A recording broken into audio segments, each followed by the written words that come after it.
In Philippians chapter 1, verse 21, Paul writes, "For to me, to live is Christ, and to die is gain." It is interesting to note that Paul wrote this while he was in prison. So why did he say this?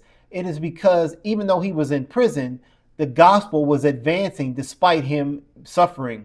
And when he says to live is Christ, what does he mean by that? Well, he means that Christ is being exalted even though he is suffering, and he was happy for that.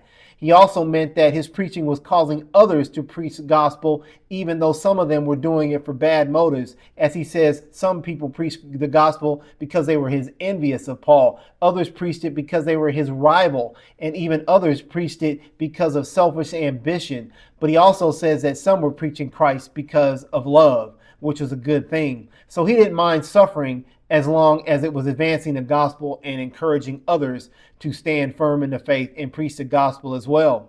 So when he said to die is gain, well, what was the advantage to him dying, or what would be the advantage to him dying? Well, first of all, there'd be no more suffering because he would be with the Lord in heaven. And then secondly, of course, as I just said, he will be with Jesus in heaven. There's nothing better than that.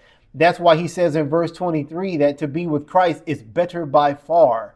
I don't think those words even express how great it'll be to be with the Lord. So what should we take from this regarding Paul's state of mind? Is that we have nothing to lose. If we preach the gospel while we're alive, then other people can be encouraged whether we are suffering or not. And then if we die, we go to be with the Lord in heaven. That's why Paul also said in another place, to be absent from the body is to be present with the Lord.